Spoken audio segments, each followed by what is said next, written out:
Baik, kita lanjut lagi ke materi yang lain. Kali ini kita akan bahas bagaimana cara membuat warna gradasi. Ya, kalau di sebelumnya saya jelaskan membuat warna solid, ya. Kali ini membuat warna gradasi, yaitu pencampuran warna dari satu warna ke warna yang lain. Bisa hanya dengan dua warna saja, ya, atau pencampuran dari beberapa warna, seperti itu. Pada dasarnya, gradasi atau warna gradient di Illustrator itu dikelompokkan menjadi dua. Ya, pertama kita bisa membuat warna gradasi pada bidang, lalu yang kedua pada garis. Seperti itu. Kita bahas yang pertama dulu. Baik, sekarang kita coba lakukan sama-sama ya. Kita coba latihan membuat warna gradasi pada bidang. Oke, baik. Pertama kita coba buat bidang. Ya, saya buat dokumen baru. Saya juga masih bebas seperti sebelumnya. Create. Setelah itu pilih bidang. Saya memilih ellipse saja. Sini ya. Oke. Kamu bisa gunakan bidang yang lain, boleh, silahkan. Oke. Saya coba buat lingkaran di sini. Ya, saya review sedikit ya mengenai transform object. Tahan tombol Shift untuk membuat lingkaran yang sempurna atau perfect circle. Ya, itu. Setelah itu kita buka panel gradient. Ya, pilih window, lalu pilih gradient.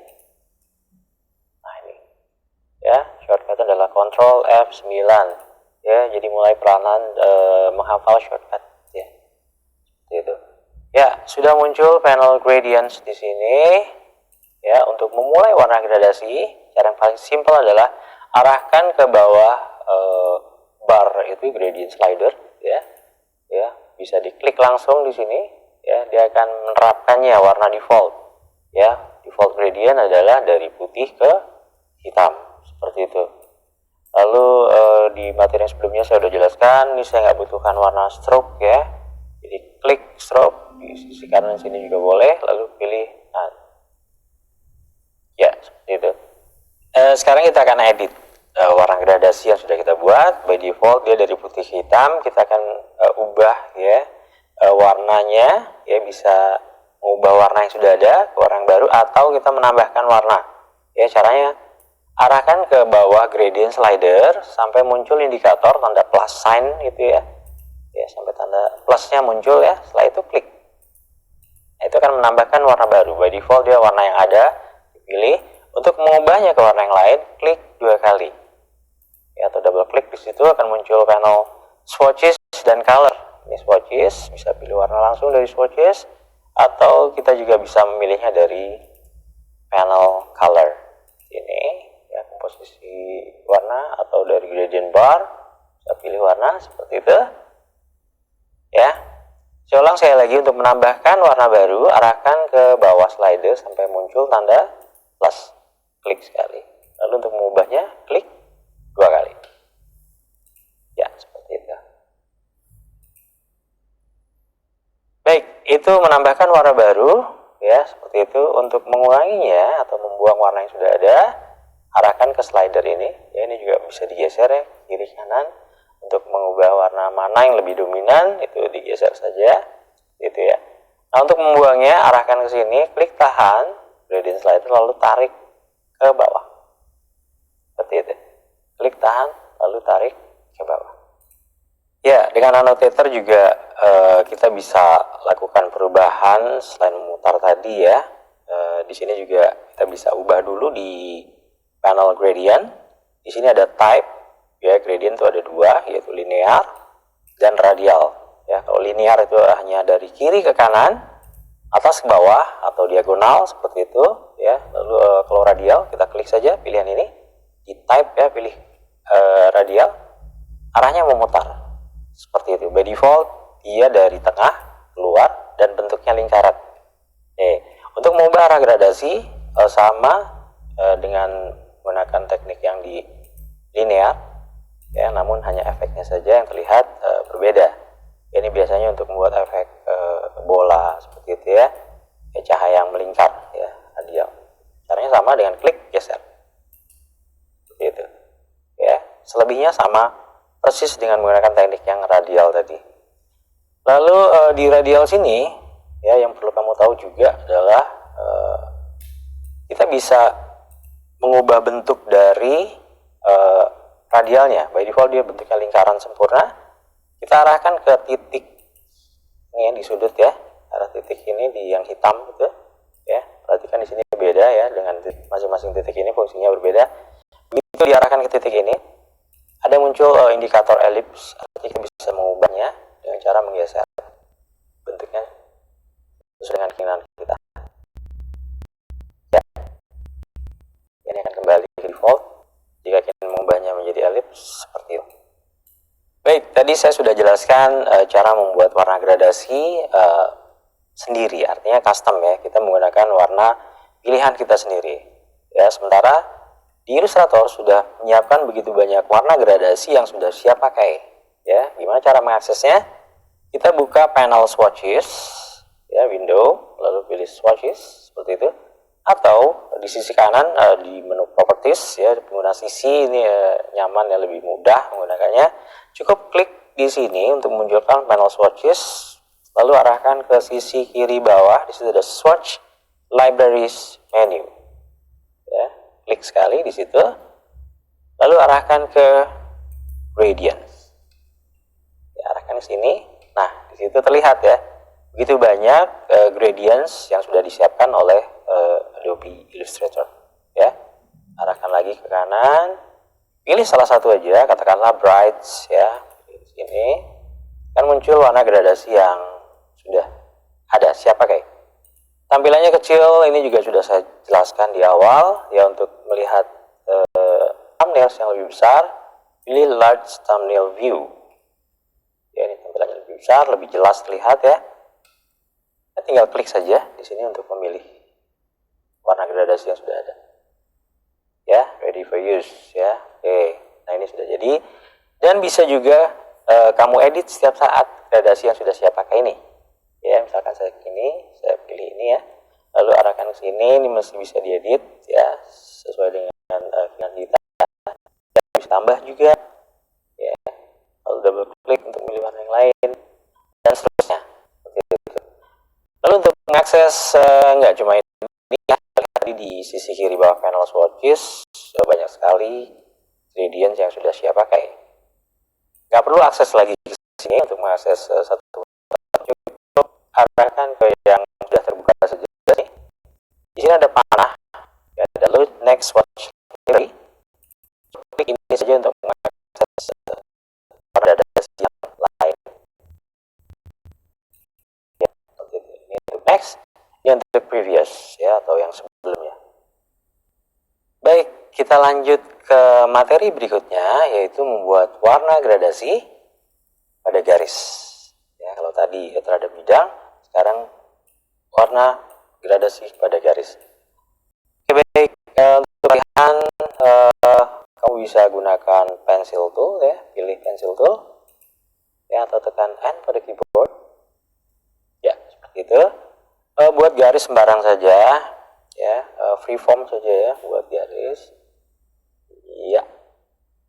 Oke, nggak perlu perfect banget. Perhatikan di sini. Sekaligus saya menjelaskan sedikit saja tentang smooth tool di sini ya. Oke, di sini by default saya menggunakan pencil tool, sudutnya terlihat jagged gitu ya, nggak smooth ya. Arahkan lagi ke pencil tool, klik tahan di situ, lalu pilih smooth tool. Ya, saya agak keluar sedikit dari materi tentang warna di sini. Nah, perhatikan di sini cara kerja smooth tool luar biasa nih ya. Cukup arahkan ke garis yang sudut yang belum smooth ya, lengkungannya arahkan saja. Nah, perfect. Lalu buat lingkaran di sebelahnya ya, buat lingkaran sempurna sebelahnya ya. Ya, pastikan warna fill tidak ada di kedua garis ini ya. Yang sebelah kiri ini garis terbuka ya, atau open path disebutnya. Lalu di sebelah kanan ini close path. Sebelah kiri open path, artinya di kedua ujungnya tidak tersambung. Lalu di sebelah kanan close path ya, lingkaran sempurna ya, di sini ya. Pastikan warna fill-nya none ya, di sini juga pastikan warna fill-nya none. Baik, kita akan lakukan eksplorasi sedikit gradasi pada garis ya. By default juga dia arah gradasinya seperti ini ya, dia rata terhadap garis ya, mengikuti arah dari kiri ke kanan seperti itu. Sekarang kita coba buka panel gradient. Oke, coba buka panel gradient, window, pilih gradient, window gradient ya, itu dia akan muncul ini. Seleksi objek dengan panah hitam gitu ya. Lalu perhatikan di sini dim ya atau tidak aktif. Kita tidak bisa pilih pilihan ini karena posisi stroke-nya berada di belakang ya. Saya akan review ini terus juga ya, mengenai ini juga penting. Jadi posisi stroke, jika kita ingin mengedit stroke, klik stroke-nya dulu untuk berpindah ke depan. Setelah itu ini akan aktif ya, pilihan stroke-nya. By default dia akan memilih yang sebelah kiri, yaitu apply gradients within stroke ya, di dalam stroke. Lalu pilihan kedua, ini ada apply gradient along stroke. Jadi mengikuti stroke-nya, dia mengikuti alur dari stroke. Kita klik. Nah, perhatikan sudah ada perubahan ya. Jadi gradientnya sudah mengikuti stroke ini, flowing dia ngikutin. Berakhir di ujung. Ya, katakanlah saya coba edit sedikit ya di sini. Saya akan buang warnanya. Itu saya coba klik. Ya, supaya jelas perubahannya. Nah, itu lalu di ujung misalkan saya ganti ke warna kuning. Gitu ya. Ini saya ganti ke warna merah misalkan.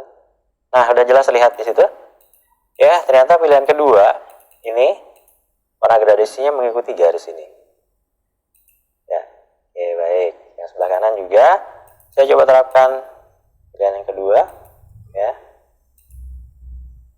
Juga sama persis, perhatikan. Ya, ya terlihat ya. Nah, gitu. Baik, sekarang kita akan menerapkan tombol yang ketiga. Ya, saya akan menjelaskan itu, tapi sebelum menerapkannya, saya akan kembalikan ke default colors-nya, gradients-nya. Saya pilih still lagi.